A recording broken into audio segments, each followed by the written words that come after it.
All right, hello everyone. Hello, nice to see you all. Welcome to Florida Atlantic University's Harbor Branch Oceanographic Institute and our John and Barbara Ferreira Ocean Science Lecture Series. Thank you all so much for coming. My name is Dr. Gabby McHenry and I am the Director of Education and Outreach here. I'm also your host for the series. And for those of you who have joined us in the past, thank you for coming back. And for all of those who are new today, welcome. This series has been a core part of our outreach programming here at FAU Harbor Branch for over 30 years. So we're so thankful for you participating today. You're what keeps it going. I'd like to begin by expressing my gratitude to everyone who supports our programs, with a special thanks to those who have contributed to, of course, our Ocean Science Lecture Series, especially John and Barbara Ferreira. Your generosity helps to fuel the research and education that takes place here, advancing critical science, training future leaders, and of course, sharing the great work that we do with our community through platforms like this. There are many meaningful ways that you can get involved and help move our mission forward, whether you volunteer your time, share what you learn with others, or choose to make a gift to support our programs. Every contribution here makes an impact. And behind me are just a few examples of how you can support the Institute. And of course, if you'd like to learn more, I'd be happy to chat with you after the lecture. I also want to take a moment to thank all of the staff here and of course our speakers who help with the program. It wouldn't be possible without them. So to start, I have a couple of general announcements. And first, I ask that you please all take a moment to silence your cell phones before we move forward with the presentation. Thank you very much. As you all know, this season, the lectures take place each week through March 25th. Your registration covers access to all of them, so no need to sign up again. However, we do encourage you to encourage some friends to join us and sign up as well. We'd love to have them here. Each presentation is also available virtually, so hello and welcome to everyone who is tuning in on our live stream. And the presentations are recorded, so if you miss one or really want to watch one again, you can do so on our website, and we'll send you that link after each presentation. For everyone here in person, after each lecture, we'll be hosting a reception and a meet and greet with our speaker in the gallery, as well as some cookies. So we'd love for you to stay and strike up a conversation with our staff, scientists, and students, which is a wonderful way to learn more about what we're doing here at FAU Harbor Branch. And while you're out mingling, be sure to visit Jen in our pop-up gift shop and take some flyers to learn more about our research, academic, and public programs. Next, be sure to mark your calendar for next week's lecture on February 4th, which is titled The Discovery of Anti-Cancer Drugs from the Sea by Dr. Esther Guzman. Our marine biomedical and biotechnology research team is doing amazing work here, and I'm excited for you all to hear more about it. And finally, that brings us to today's presentation, which is titled Into the Blue, Exploring Ocean Submarine Springs Off of West Florida by Dr. Jordon Beckler, who is an associate research professor and has been the principal investigator of the Geochemistry and Geochemical Sensing Lab at FAU Harbor Branch since 2018. He also maintains a joint appointment at FAU's Sensing Institute. His research focuses on improving our understanding and ability to monitor connections between natural water bodies and their underlying sediments, with particular emphasis on measuring exchanges of the elements of life. Much of his recent work has centered in lake and estuarine systems, such as Lake Okeechobee, where he develops new sensors to monitor the importance of nitrogen and phosphorus derived from sediments in regulating harmful blue-green algal blooms. This information is provided to ecosystem and water managers in an actionable form that have potential to protect ecosystem and human health, for example, by feeding into algae bloom forecasts and informing remediation activities such as dredging. So please, everyone, join me in welcoming Dr. Beckler and enjoy the presentation. Thanks, Jordan. Thank you, Gabby. Hey, I'm on. We're live. Okay. Thanks for coming, everybody, and thanks, Gabby, for the intro. I should have sent you a shorter bio. That was pretty long. Okay, so we're going to talk about geochemistry today. It's pretty exciting. Let me get out of the way so I'm not blocking the screen. But this was a really fun project that we completed back in 2022, so it's been a minute. And we're hoping to do more work out here. Just submitted a proposal today, in fact, to continue this work. Just want to get my acknowledgments out of the way first. Obviously, my students at FAU, past and present, Georgia Tech, that's my alma mater, but I did have my Ph.D. advisor helping us out on this project. A company we work with a lot out of New Jersey who designed some of the instruments, some of the sensors that we use down there. And then Moat Marine Lab, who helped facilitate the work. And you'll see a lot of folks from Moat in the video as well. And that's where I did my postdoc, so that's the connection there. And then finally, Chris Smith from USGS, who was looking at whether these blue holes are actually discharging to the environment. I'll show some data there as well. And finally, the technical divers, crazy people, as I call them, who dive down 400 feet in the ocean. So you'll see some videos there. And then lastly, Kristen from PBS, who put together a documentary that I'll show some clips from. So this is my current research lab, just, and then we'll switch gears into the actual project. We're called the Geochemical Sensing Lab. So that's geo meaning rocks, chemistry meaning obviously chemistry. So it's really how do water and rocks interact, and what are the effects on, say, the ecosystem from that. So here's my students. We have Doug, who's a volunteer, Mason, standing with our great governor. And our current projects, or I guess past and previous, we do a lot of work in Florida. The one I'll talk about today was conducted in this general area. And as you'll see on a map coming up, there are a ton of these blue hole submarine sink features out there that I suspect a lot of folks are not aware of. So our lab, we study carbon, nutrient, and redox cycling. Everybody, if you think way back to high school, Chemistry 101, or whatever your last advanced degree might have been, but redox cycling was typically everybody's least favorite part of chemistry, and you do it long enough, you learn to love it. Benthic fluxes, so basically what's coming out of sediments. So if there's nutrients that are, say, coming out of the mud of Lake Okeechobee and stimulating algae blooms, we developed sensors to actually measure that. We do a lot of in situ sensor development, so we're developing sensors to take measurements in the environment so we don't have to, so you'll see some of that here. There's an example in the bottom right of the in situ platform and sensor system that we used to conduct this blue hole research. I made up the term ocean biogeochemical exploration. You see ocean exploration a lot, but it's kind of hard to fit chemistry in that, believe it or not. Most people are looking for new species or shipwrecks, that kind of stuff. So we're looking at biogeochemical exploration. And obviously, well, not obviously, but there's a lot of connections with the work that we do with water management, restoration, algae blooms, and that kind of stuff. So a few other projects, just if you want to discuss afterwards. We do work down in Florida Bay, looking at seagrass die-offs and algae blooms down there. We have a current project looking a little further west in deeper water, compared to what I'll talk about today, looking at deep sea corals and sediment interactions. Some work on Lake Okeechobee. This is probably my biggest project right now, deploying sensors on the towers out there to try and monitor what's coming out of the mud and stimulating algae blooms. And we maintain a couple buoys offshore. You might get emails periodically that we're looking for a buoy that got lost and got hit by a boat or something. So that's us if you get those.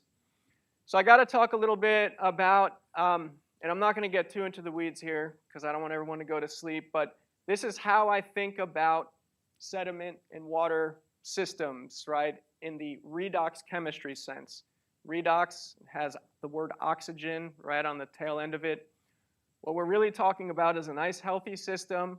You're going to have your water, right, and you're going to have a lot of waves, a nice community of fish and seagrass. You get a lot of oxygen coming into the water. So seawater in general tends to be oxygenated. And once you get down into sediments, it's rapidly consumed, especially in muddy sediments, because you have bacteria that are eating any sort of organic detritus, just like you and me. They're breathing the oxygen, and they're consuming that oxygen when they breathe it, just like we do. So then once you get down deeper, the microbes have to use something else. They have to breathe something besides oxygen because they're still eating food at that point. And so they use, well, whatever might be around. One thing is hydrogen sulfide. Well, they're using sulfate, which is just an anion in seawater. It's an anion in seawater, the next most common one relative to chloride.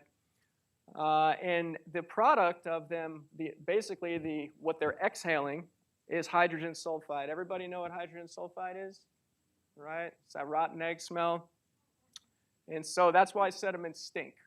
It's toxic. It's not good. You know, I mean, it's natural, sure, but if it gets out of whack, if your system becomes polluted, stagnant, algae blooms, and you have a lot more organic matter coming in and not enough oxygen, you're going to get hydrogen sulfide that comes up a lot higher and may even escape across your sediment water interface here and then say poison seagrass or something. And what I'm going to show you, this is relevant to blue holes because blue holes actually look a lot like this because they are trapping a lot of carbon.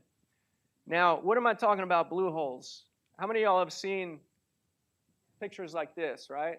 Most people. So that's the great blue hole in Belize. It's probably the most famous one. There's some other famous ones in the Bahamas as well. Notice you can see it from the air, right? It's at the surface. A few years back, supposedly, you know, to date, the deepest blue hole, the Dragon Hole, wasn't discovered, but they finally descended all the way to the bottom of it. The scientists did. So this was in the news a couple of years ago. They're going down 1,000 feet. Well, they're not going down. They don't have divers going down that deep. But you know, they're sending robotics down, say remotely operated vehicles down that deep. So that's 1,000 feet for reference. The previous one was 663 feet for reference. The ones that we're going to be talking about are about 400 feet deep, just to put that in perspective. So blue holes, right? They're loaded. People go out and fish on blue holes all the time. They're like kind of secret spots for fishermen. You'll have a tough time getting the GPS coordinates from them unless you buy them beers or something. But we're trying to, you know, is it more than just shelter? Yeah, they're going to find rocks and crevices and places for fish to hide.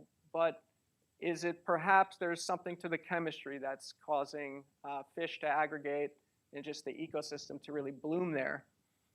What about aquifer connectivity? Everybody knows that we're on a limestone platform, right? It's like Swiss cheese, it's porous. Is it possible that even 30 to 50 miles offshore where we're going to be looking, you actually might have the terrestrial aquifer even discharging fresh water? Hold that thought. So there would be implications, right, for things like harmful algae blooms, like red tide that might start out there if there was nutrients coming out of these blue holes, if they were like a shortcut, right? You didn't have to just have runoff from rivers. Instead, you could have stuff coming from down below. They, as you'll see, they can be an all marine stratified resource, and that'll make more sense at the end of my talk. And of course, people are interested just scientifically, right? Like they're phenomenal features. How do they form? And my USGS colleague, talking to him today, he even said that there's oil and gas exploration interest out there, which is probably a bad thing. But he's connected, you know, with the feds and whatnot, so take his word for it.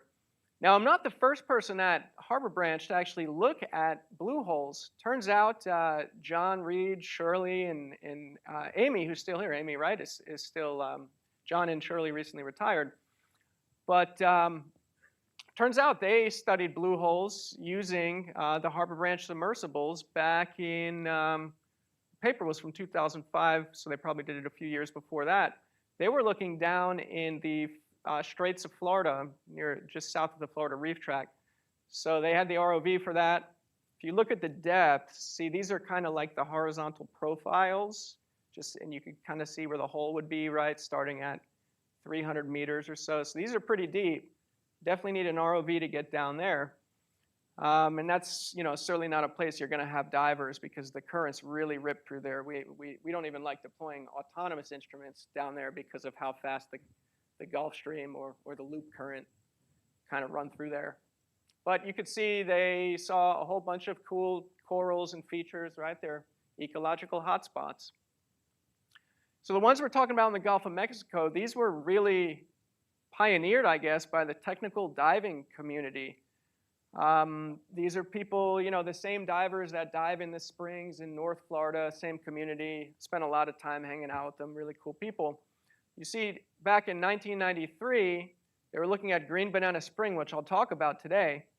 In Green Banana Spring, you see the big question mark when you get below 200 feet or so, right? 200 feet, they don't know what's down there.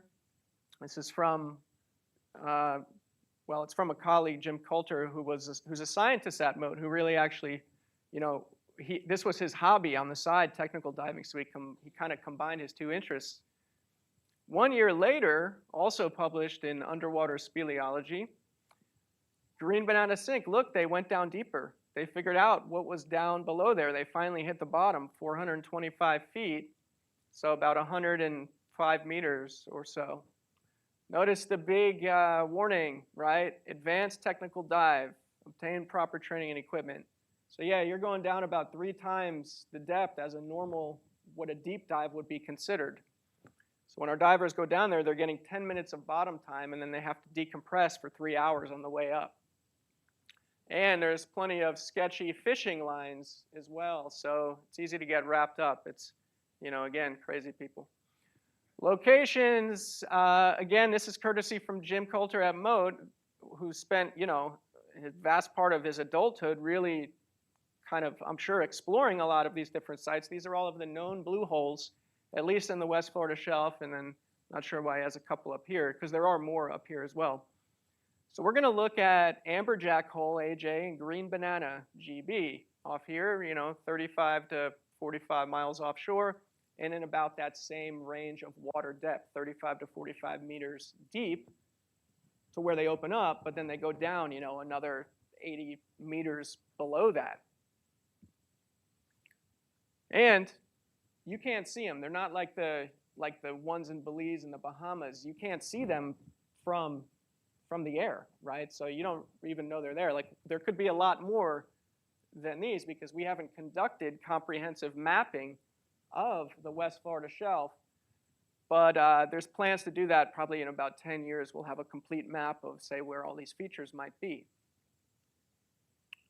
So here's a video from the PBS documentary. And we do have an ad. There we go. Oh, we got to sit through a couple. Harbor Branch couldn't cover the YouTube subscription, I guess. Sorry.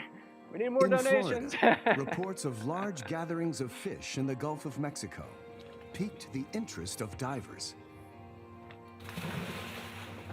They discovered an unlikely find beneath the fish. Deep, dark holes opening down into the seafloor. You're swimming along on the bottom and it's very sandy. You'll see some fish go by, some random organisms around, but then you approach these holes and all of a sudden it's just booming with life. These openings, commonly called blue holes, vary in size and depth. Some have only a small entrance that's 5 feet wide and opens up into a large room, while others extend down over 400 feet into the earth. But the allure is, well, you wonder what's a little deeper and a little deeper. But pretty soon you're 150 feet or so, and there's more to see. So you want to go deeper and deeper and find out what's going on. These So environments are that so was Jim understudied Coulter talking that there. we don't See even the have allure. He's hooked, right? He's can't stay out of the blue hole. So sorry, let me try to click back out of this. So that's a little intro, right? How many of y'all have actually heard about these features in the Gulf of Mexico, specifically the ones in the Gulf? A few hands. Yeah, it's pretty wild, right? I didn't know that they were out there until I was introduced to them through work. Here's just some other video. This is from a GoPro of the diver. You see the fishing lines, right? They're ecological hotspots. This is one there's a lionfish. This is Marty Watson, one of the tech divers. He's going to chase after a shark again. I mean, who does that, right? Who does that? So, anyways, how do blue holes form? And who asked the question about why the sidewalk out front has holes in it? You did. It's the exact same thing. Did you know that? Did you pre-plan that? Yeah, it's the exact same thing. So blue holes form because of it's karst, it's calcium, it's carbonate rock, right? And so you can have springs, like a submarine spring like on land, or you could have a sinkhole like we have on land as well. And so 10,000 years ago, sea level was lower, right? Back when we had more ice caps. And so you had groundwater that was way out there, 30 miles offshore. Groundwater was down below. And the acid in the groundwater, because of the carbon dioxide in there, it's not that acidic, but it's slightly acidic. It eats away that bedrock until eventually it caves in. Sea level rises and it caves in, right? And you get this debris pile down on the bottom, and you get an underwater hole. So you can imagine the water would just be a little bit higher in our case here.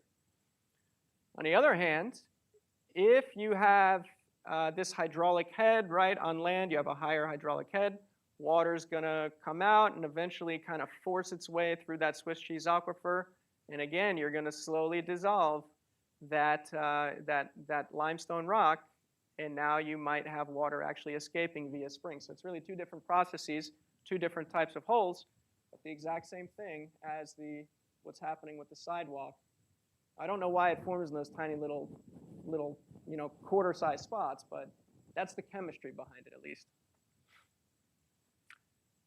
Now, what's the connection or potential connection with red tide? This is kind of an aside, but you'll see where I'm going in a second. The nutrient sources of red tide are highly debated. So near shore, you might have nutrients coming from rivers and estuaries, sediments, benthic fluxes, fish kills.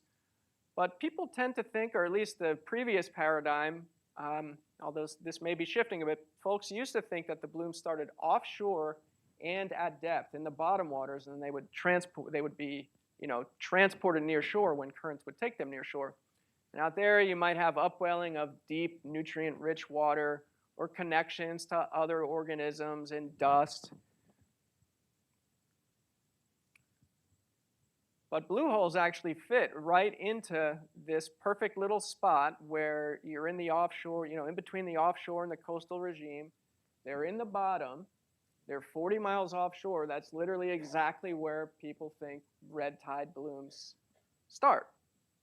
So sure enough, you could have nutrient-rich water coming out of one of these springs, just enough to maybe start a bloom off, right? Maybe it has the right ratio of nutrients that the red tide organism likes. And eventually it can take off, migrate near shore, and then it could start picking up those nutrients that are coming out of the rivers and really blow up into the big blooms that we all love so much.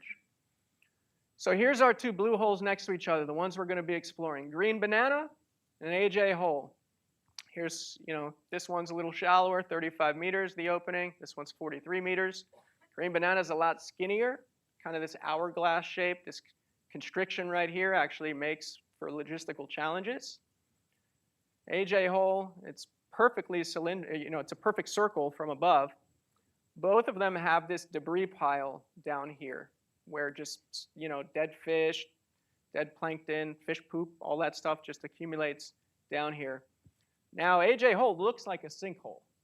We don't actually expect to have flow coming in AJ hole, because it's just a sinkhole. Green banana, we don't know at this point. Now keep in mind, this is like 5 years ago before we did the science, right? But we don't know if there's discharge coming out. You might have some holes in the side down here, in the little crevices, perhaps up here, who knows? It's Swiss cheese, right? The aquifer, remember, it's Swiss cheese. So we wanted to investigate that. So we did 2 cruises. Four cruises. They're not even cruises. They're just field campaigns where we went out and we did a bunch of we took several boats out on day trips. So I'll get into that. But we went in the dry and the wet season to both of these locations, thinking maybe in the wet season, if there is flow, that would be when it would happen in the wet season. So September. Of course, you have other issues with September, like hurricanes. So this is the logistics. It's crazy. I mean, look at these tech divers, how much gear they're wearing. So each one of these field campaigns, each one of the 4 was 5 to 7 days, but really that's more like a month planning. You know, it takes a month to plan for something like this. 3 boats, 6 volunteer technical divers who can't dive in 2 sequential days because they need time for their blood to re-equilibrate in terms of the gases in their body. There was a whole bunch of visits before the cruises to stage gas tanks for decompression and lines for people to hang on, and all this, it was wild. The blue holes are extremely small targets, so it takes 2 hours to get the boats in position and set 3-point anchors so we're right above the hole. As soon as somebody disturbs that fine-grained sediment at the blue hole, forget it. You're done for the day. You got to wait to come back the next day because it's such fine-grained material, it just will contaminate your samples. And then we're not getting back to the lab until nighttime, which means we're staying up, until 4 or 5 in the morning at times. So logistics, here's just an example of what this might entail. Quick video, but you see a gas tank being sent down a line, right? So somebody can then decompress at that specific depth on their way out of the hole. Now, it wasn't all bad. We did have a philanthropic donor at Moat who provided us 2 mansions for our team to stay in with a private movie theater. So, granted, we were working a lot, so we didn't have that much time to actually enjoy it, but it was still, it's really cool. Now, I don't want to overwhelm you all with the data. This is more to just show you how much we actually did out there on quite a small budget, too, because this is exploration work. You're kind of going into it knowing that it's really, really cool, so it's not necessarily going to pay the bills, and you're probably going to have to subsidize a lot of this work just to do it, right? But, oh, and by the way, this is funded through the NOAA Ocean Exploration Research Program. I should probably mention that a while back. But macrobiology, counting organisms, looking at metagenomes, what kind of microbes are present, deploying CTD rosettes to collect water column data all throughout the blue hole. And some of the blue holes, we can't even get the instrument package all the way down, like in Green Banana past this constriction. So we have divers carrying it down. We also deployed a benthic lander down here, which is an instrument package that then sits here for 24 hours, collecting data of what's in the sediment, what's coming out of the sediment, and then finally what's in this bottom water. And this data, again, we presented a lot of times in the form of profiles, right? So here's a vertical axis is the depth. Here's, say, the mouth of the blue hole, where you see your oxygen is getting very low. Then down here is a sediment profile where it's zoomed in. This is only 20 centimeters, right? But we're looking at very high resolution what's going on at the surface sediments, because understanding that tells us how much is coming out of the mud.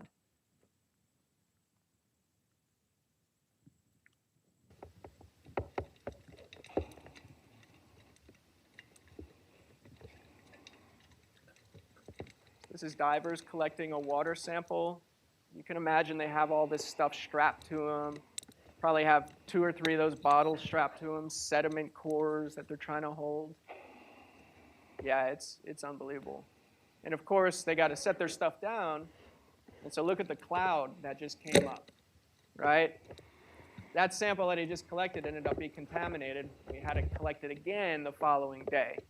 But that's kind of probably our fault for not giving them good enough instructions.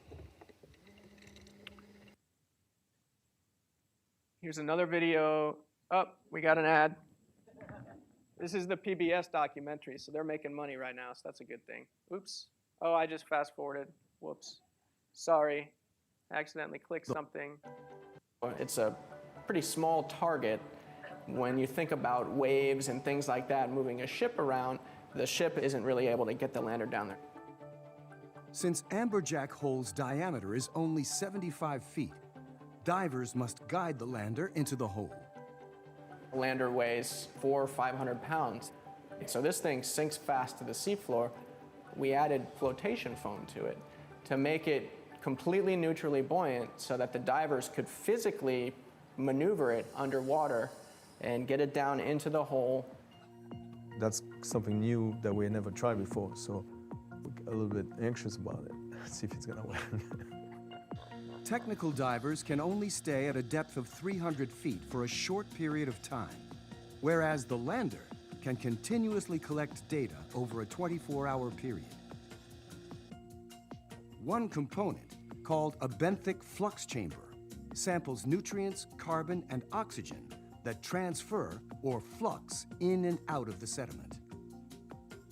Think about like taking a coffee can and inverting it on top of the sediments. Now you have a good little volume of water, and we have syringes that take samples from that little parcel of water every 4 hours, and they're sampling both inside the chamber and outside the chamber. Outside the chamber is sort of a reference, like a background. Inside the chamber tells us how much is actually coming from the sediments themselves.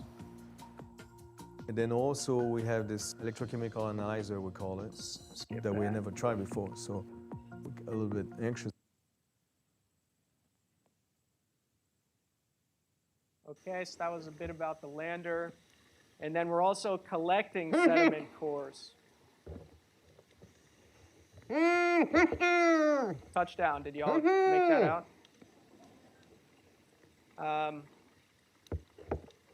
Oh yeah, so actually this isn't the sediment core video. This is the lander landing in place video. So there's a lander in place. Kick up a bunch of mud. And yeah, now the divers have 10 minutes to do all the other stuff we sent them down to do. So at the bottom of the lander, or just on the lander itself, we can use it as a platform to strap instruments to. So in this case, we have these cool, it's an in situ electrochemical analyzer. It's measuring things like hydrogen sulfide and oxygen, what we're really interested in understanding, those dynamics, those redox dynamics. So we have electrodes strapped to the lander, and I'll show you some data there. We also have more traditional oceanographic sensors there too to monitor temperature, salinity, chlorophyll. Now, I don't want to get too deep again in the data, but here's Amberjack Hole, the sinkhole. Highlighted here here's the mouth of the blue hole, right? 32 meters or so. What you see on your dissolved oxygen is it's 100% saturation, meaning it is in equilibrium with the atmosphere and the water above. As soon as you start getting into the blue hole mouth, it goes not to zero. It doesn't go all the way to zero. We're following the red line, by the way. It doesn't go to zero, and then it actually kicks back up down here at the bottom, which is really, really weird. That's really strange. But then eventually it goes totally sulfidic. It goes to zero, or totally anoxic, no oxygen, goes to zero.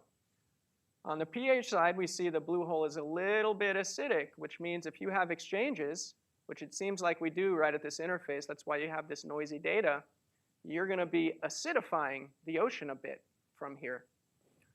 What else to talk about? On the right-hand side here is some of that electrochemical data. You see that hydrogen sulfide here, this cyan color? It's high in the sediments, and it's coming up from, it's high in the sediments, and it kind of decreases as you go up from the bottom of the blue hole, which is right here. And then we get all these crazy other sulfur species, which are intermediates in the oxidation. You're almost like, you could think about it as you're rusting that hydrogen sulfide, right? You're oxidizing it. From a geochemical perspective, that's really interesting to see those transitions, because it means you have different species or different types of microbes that are living at each depth there and basically, thriving from its own little niche. You also have this layer of high turbidity right there. Wayne, check that out. High turbidity, that actually turns out to be elemental sulfur. And you'll see in a little while what that actually means, but it's the product of one of these microbial processes. The water is visibly cloudy if you actually transfer through this layer here. And finally, we have our nutrients. You can see ammonium, which is like chicken soup for algae blooms in blue. It's high. It's high coming out of the mud, and then it decreases. It's actually oxidized to nitrate as we go up, so we see this beautiful transition. So it's like a full cascade of what we would normally expect to see in a sediment environment, but it's been transitioned to a water calm environment. So this is like heaven for biogeochemists, people like me, or especially people even more on the microbial side, people studying new species and how they live. Phosphate, doing the same thing. When we look down in the sediments themselves, notice the compressed, right? We're talking only 20 centimeters here. The top 20 centimeters collected from a sediment core, which we have to process under a nitrogen atmosphere because we can't allow the oxygen in there. It'll skew our chemistry. So that's usually like a first-year grad student or an intern that we make sit in that bag and section the sediment core. It's a pretty rough job. But you see hydrogen sulfide there in purple, very high as soon as you get down. And when we see a profile like this where you have a source down below and it's diffusing on upwards, that means it's fluxing out of the sediment. You have sulfide going into the blue hole from the sediments. Also, high nutrients like ammonium down in there, also fluxing out into the blue hole. So the blue hole sediments, at least, are a strong source of nutrients to the blue hole themselves. What else did we find in amberjack? We found 2 dead sawfish. Anybody think they know why they died? Shout it out. No oxygen. No oxygen, but take it one step further. Hydrogen sulfide. Yep. Hydrogen sulfide, the silent killer, right? They swam down there, and well, FWC, we called them up. They came out, they necropsied it, and they said it was the worst smelling necropsy they had ever actually done. So these sawfish went down. They effectively drowned underwater, right? Because they swam down there, didn't know it was sulfidic. Next thing you know, they're dead. I'm sure a lot of y'all have heard about the sawfish in the Keys, right? And the other fish that are spinning, and this was big, I think, last summer. And I just, to me, that's just kind of, I start thinking about chemistry. Everyone's looking for toxins, right? Contaminants, heavy metals, algae bloom toxins. I start thinking about hydrogen sulfide because what happened the year prior to this spinning fish? We had the hottest summer, the hottest water temperatures of all times. And what does that do? That makes microbial, that makes the microbes really take off, right? So you can have this memory effect where the following summer you get a lot more sulfide release as well. So I've been really wanting to look at that. Just thought I'd make that connection. So after we did amberjack, the PBS documentary came out, and it was huge, right? There was probably 40 different news articles in, you name it, New York Times, Independent, Tampa Bay Times, ABC News. So it was really, really cool. We had a lot of press. It was pretty fun. Google Trends, you see blue holes took off all of a sudden. So now we're talking about green banana. You see the divers trying to get it in that hole, right? There's the hole. They're about to very carefully control it.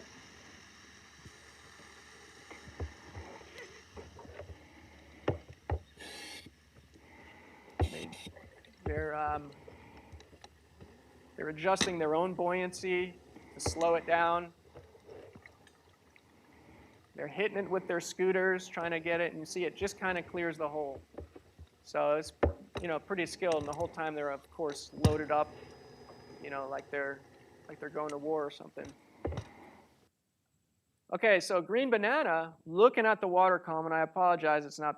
I usually like to have graphs look all the same and stuff, but this data you see, of course, green banana, the overlying water is oxygenated 100%, and we get down into the mouth of the blue hole, say right around here, 40 meters, and we don't hit 0.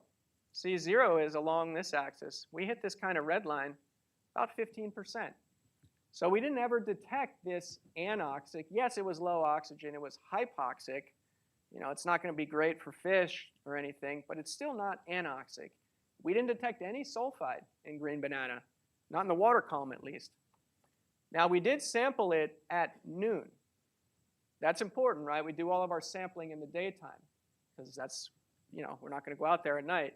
Although I just put in a proposal to go out there for 24 hours, but, I'll show you that data when it comes.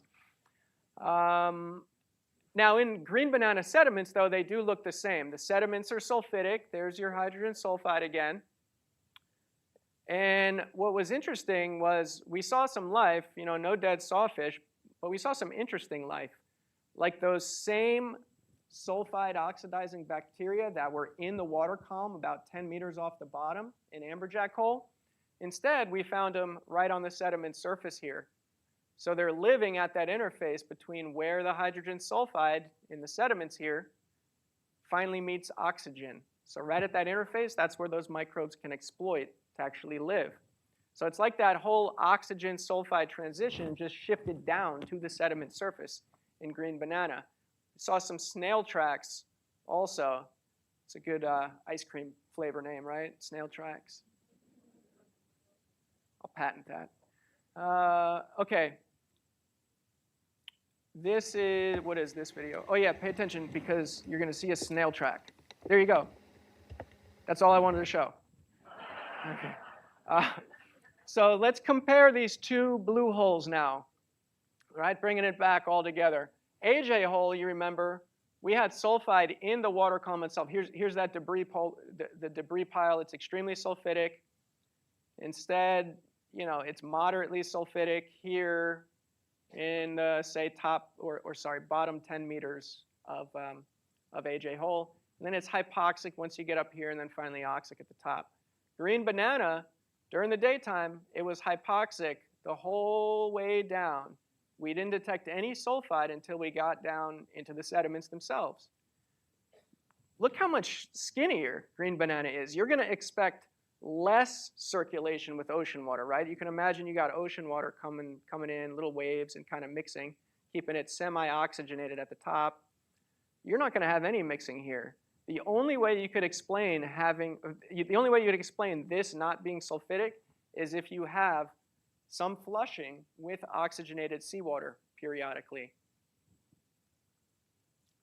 And indeed, the divers, if you just look at the particles, the divers said that they definitely felt flow pushing them, right? And it's like they're stationary at one point, I don't know, maybe in a second or so, but you see the particles are moving. There's obviously motion in there. Unfortunately, we didn't deploy any physical sensors to actually measure the currents, but that's what I intend to do. So this right here is that 24-hour time series. This is from the lander deployed in the base of green banana, and we're looking at 24 hours of data from midnight to midnight, September 4th, I guess, of 2020, right? So 24 hours at the bottom of the blue hole, not in the sediments, just, you know, maybe 20, 30 centimeters off the bottom. This is the coolest data set I've ever recorded in my entire career. So this is a Monday night. Call this Monday night. Look what happens at, you know, if you look at salinity in green. Salinity is kind of constant, 36. It's a little, you know, it's pretty saline, but that's to be expected because you're down there at the bottom. 8:36 p.m., all of a sudden your salinity drops dramatically and then fluctuates in the green. Fluctuates for about 12 hours, then it starts to kind of rebound, presumably going to go, you know, back to where it was. What else do you see? You see oxygen. It was hypoxic. Where are we at? 15% saturation. Goes from 15% down to like 2 or 3%. Also highly variable. We see increases in dissolved organic matter in chlorophyll. Dramatic increases in, say, what is that? Yeah, FDOM in gray. So that's just how brown the water is, really. So there's stuff presumably coming out of the aquifer. What do we see? We see in green down at the bottom, hydrogen sulfide finally come up. So we do see some hydrogen sulfide in green banana overnight. We see some, only for, you know, 12 hours or so, and it's very sporadic. So this was, again, a Monday night, 24 hours. We did the same exact thing on a Thursday night, and we saw an identical data set. So it started at 8:36 p.m. on a Monday night. Three nights later on Thursday, it started at 8:38 p.m., literally off by 2 minutes, but the exact same clockwork flow. So this is, you know, you got to call this flow. We've debated this long and hard. There's no other way to explain this except you have aquifer flow coming out into the blue hole, but only at nighttime. And what do we think is causing this weird, you know, nighttime only? It's probably not the tides, because the tides aren't at the same time every day, right? They usually change by an hour or so every day. How about the land sea breeze cycle? If you go to the beach, you get those nice ocean breezes during the day. The wind is pushing the water up the shelf, right? It's going to push water down. the water in your blue hole might resemble what the overlying ocean water looks like when we're sampling during the day and we don't detect any sulfide. At night, the wind reverses, it goes this way, and you might be sucking the aquifer water out of the blue hole. So that's the best idea that we have for what might be causing this. Well, my USGS colleague, Chris Smith, thinks it might have something to do with internal waves, but that's way over my head. So now, another thing, right, is you do have a huge surface area, these blue holes. This yellow area, you are here, by the way. This is this building. So about half of this building is the surface area of the green banana sink hole. The actual surface area of the cylinder, or the hourglass shape, is about that big. So that's a whole lot of area that if it's like Swiss cheese and you have holes in it, that's a lot of area for stuff to be basically leaving, you know, the submarine or the sub, what's the word I'm looking for? Sub bedrock, right? And actually making its way into the blue hole. So you just have a much higher surface area for exchange given the shape. Obviously, or not obviously, but you do have cool microbes. So Nastasia Patton was a postdoc on the project. She published a paper in a really good journal looking at the unique organisms that live there and trying to diagram all this crazy sulfur chemistry, right? I usually show that in my class, and my students, they get scared. But okay, so I'll conclude now. These blue holes, they're not just shelter, right? They're not just shelter. They're a physical feature that's trapping carbon. You have detritus that ends up down here in the particulate form, but then the microbes, they eat it and they release the nutrients. The nutrients can then flux back out. The nutrients can then fertilize the blooms. It could fertilize, you know, blooms of whatever phytoplankton might be there, which attract zooplankton, which attract fish, or even potentially red tide, right? But these blue holes, I call them ecological engines for that, you know, for that role that they might play. Is there a flow? We think so. To be determined. Maybe I'll be standing up here 3 years from now and I'll have, you know, more definitive evidence. The red tide connection, just looking at some simple math, it does seem like, yes, even a small amount of nutrients that we detect coming out can support a bloom. These are really cool systems for future studies, right? So scientists, this is the only system in the United States that is all marine, in other words, all seawater, and is permanently stratified like that. Amberjack is the only scientific resource, natural lab, if you will, that is like that. That's really cool. Finally, you know, it's very important. We would have missed it. If we were out there just collecting samples during the day, we wouldn't have seen that overnight pumping, right? We wouldn't have seen that overnight flow. So it's really important that we are deploying sensors, you know, continuously whenever we detect there might be some, or whenever we see there might be some physical features like that. So I'll stop there. Did I go too long? Okay.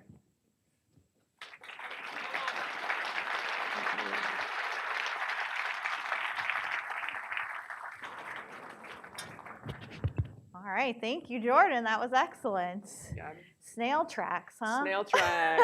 Yeah, you heard it first. Copyright. Yeah, there you go. We got some snail tracks cookies after this. All right, everyone. We are doing great on time, so we have some time for a couple of questions. Any questions for Dr. Beckler?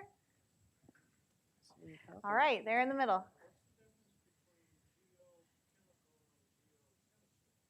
And the question was, what's the difference between geochemical and geochemistry? One's an adjective and one's a noun. Yeah. Geo, yeah, they're same thing. Yep, same thing. But yeah, we start throwing in all kinds of crazy words, right? Like marine geochemistry. How's that different from chemical oceanography? It's like you just put the emphasis on the wrong syllable, right? But yeah, no, there's a lot of terms, and it's so interdisciplinary, right? The work that we do is, I could go to work any day and say, today I'm a chemical oceanographer, right? Tomorrow I'm an environmental scientist. Depends who I'm talking to or who I'm trying to get money from, really. All right, in the center there.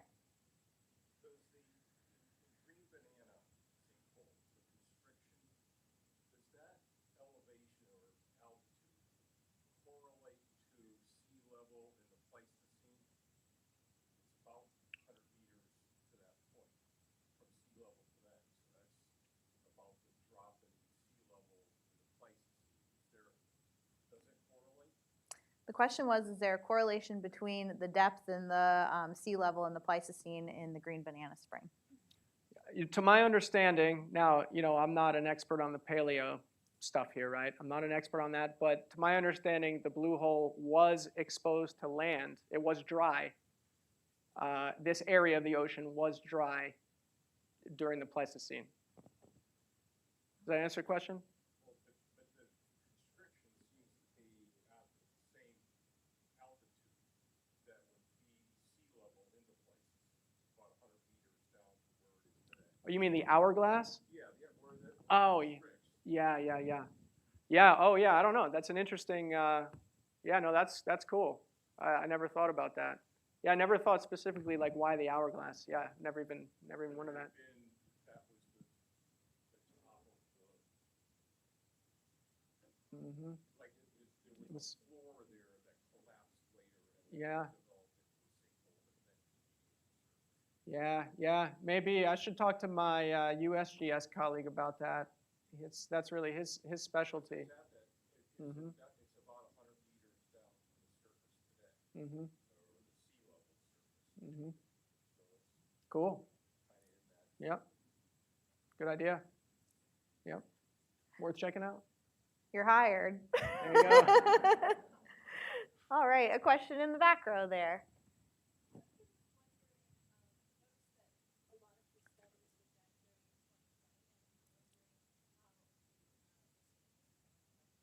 Oh, great question. They noted that a lot of the studies were done in 2020 and wondered how it was affected by COVID. Yeah, it was delayed. We were wearing masks, but you know how that goes, right? You're in the same tiny broom closet of a lab working with 5 other people. 4 or 5 nights later, does it really make sense to wear a mask? Is that mask really doing anything? So. Yeah, I mean, we may do. I think we definitely had 1 or 2 trips that were canceled. Even later on, beyond COVID, UPS lost the lander frame. So that big 5-foot lander frame, they lost that freight package and never found it. Yeah, like how do they lose that, right? So that delayed. That's why we went out first in 2020 for Green Banana. But then we didn't do Green Banana until May of 2022. We had to rebuild it. Everyone had to find time in their schedule to come all together and that. Yeah. Logistics. All right, in the back there, next question. Oh, good one. Are there any archaeological studies going on around these openings? I'm not familiar with any.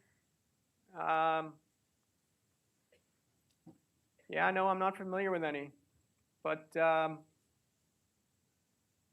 I'm trying to think, if I'm trying to tap into the memory banks and think if there's any, I don't think, any divers came up saying like, oh, we found, anything beyond, say, like a fish hook, right? I think we found a water bottle or something like that, right? But I'm sure there's probably some stuff that's buried in there. That's interesting. And you got to wonder, yeah, why hasn't there been any archaeology done out there yet? That's a good point. Yes, in the front here. Did you notice any difference in physical problems with the deep sea divers with the hydrogen sulfide as opposed to when they usually do a deep dive? Were there any physical or mental changes? Mm-hmm. Were there any effects on the divers in those environments? 2 anecdotes. Their chrome, the valves on their tanks underwent corrosion. So we had sulfide corrosion, which I almost had a slide about this because we see sulfide corrosion on boats during red tide when it gets really sulfidic too. So yeah, that happened. And then also one of the volunteer divers actually did get nitrogen narcosis. He went a little loopy and someone had to cut, he wrapped himself up in his line and someone had to cut him out, like he almost died. And that's why, you know, that's not, sending technical divers is not something we would be able to do under the auspice of FAU, right? Legally, we would not be able to do that. And so that's why the proposal I just put in today, there's no divers getting in the water. We're doing everything with sensors. Yeah. But did they have any skin reactions or any other thing? Not that I recall. All right, in the center again. You had a graph that showed at the bottom of the sinkhole the different oxidations of the sulfur species. Mm-hmm. And I guess my question is, what drives that oxidation? There's so little oxygen in saturation at that Mm-hmm. level. If you're down very hot toxic, Yep. there's still enough oxygen to drive that. Oh, I love this question. What drives the oxidation at the bottom of the holes? Speaking my language. It's, you can see my mouse here. It's sequential, right? Yes, oxygen is what we call the ultimate oxidant, but you have these other partially more reduced analytes on your way down. So for example, while yes, we're low in oxygen by the time we get to 40 or 50 meters, you start to see nitrate pop up. Nitrate is a hell of an oxidant. It's a hell of an anaerobic oxidant, at least. And so nitrate is more oxidized than, where do we have iron? We have iron. So nitrate, when that's consumed, now you have iron. Then you have the sulfur species. So you get this progression, this redox cascade, as we refer to it in my discipline. You get this redox cascade of these progressive, more reduced species as you go down. And there's, you can bet there's a microbe that, that can exploit every single one of those interfaces the whole way, the whole depth of the blue hole. So it's driven by microbes rather than the oxygen. Oh, that's chicken or the egg right there. That's chicken or the egg problem, yeah. Yeah, I mean, oxygen's the ultimate one. Sulfide or methane on the bottom half is probably the other ultimate one, or really it's organic carbon that's the ultimate reductant on the bottom half. And then you got your nitrogen, your sulfur, your iron, your manganese, all those species and all the different redox forms of those species are all just arranged. And that's what's so beautiful about this blue hole and why it's such a cool natural lab is because of how perfect, I mean, this is textbook stratification that we see in terms of the order of what we would expect based on their redox potential. Good question. All right. was What is cold. the water temperature at the bottom Yeah, of it the holes? was cold. Sorry, Gabby, I cut you off before you got to repeat the question. was But really here we're cold. talking, what, 16 to 18 Celsius compared to hot conditions, 30 at the surface. So 16 to 18, what's that in Celsius? Don't make me do math in Don't public. make me do math in public. 60s, 70s, yeah, it's pretty chilly. They're all wearing wetsuits, the divers, full wetsuits. Next question. You have a question there?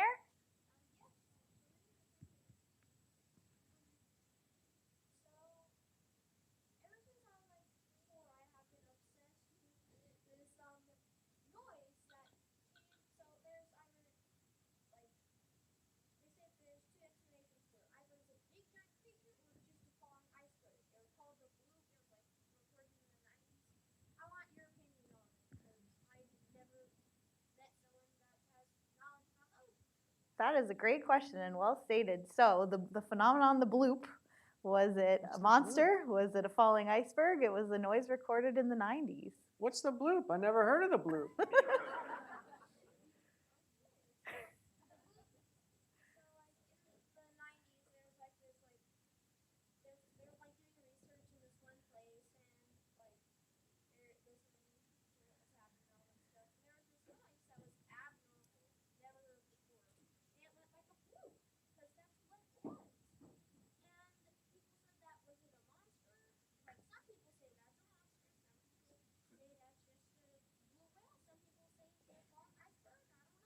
Mm-hmm. Where'd you first hear about this bloop? Because I never heard of the bloop, but I want to check it out. I think we all need to Google the bloop. Yeah. Write a children's book about it. Show it to my daughter. That is a great question. Yeah. We're gonna look that up during the snail tracks cookies, Indeed. and we'll chat with you. It's on the NOAA website. We're gonna chat about it. All right, let's take one very last question, and then we'll do our cookie break in the center here. What's that? Seneca Guns is the bloop. Oh, okay. All right, awesome. Well, how about this? Let's all look up the bloop. Let's enjoy some cookies together. Join me in thanking Dr. Beckler for his presentation. Thank you, everybody. Thank you all for coming. Please join us next week for Dr. Esther Guzman's lecture on exploring new cancer therapies from the sea. We'll see you next week.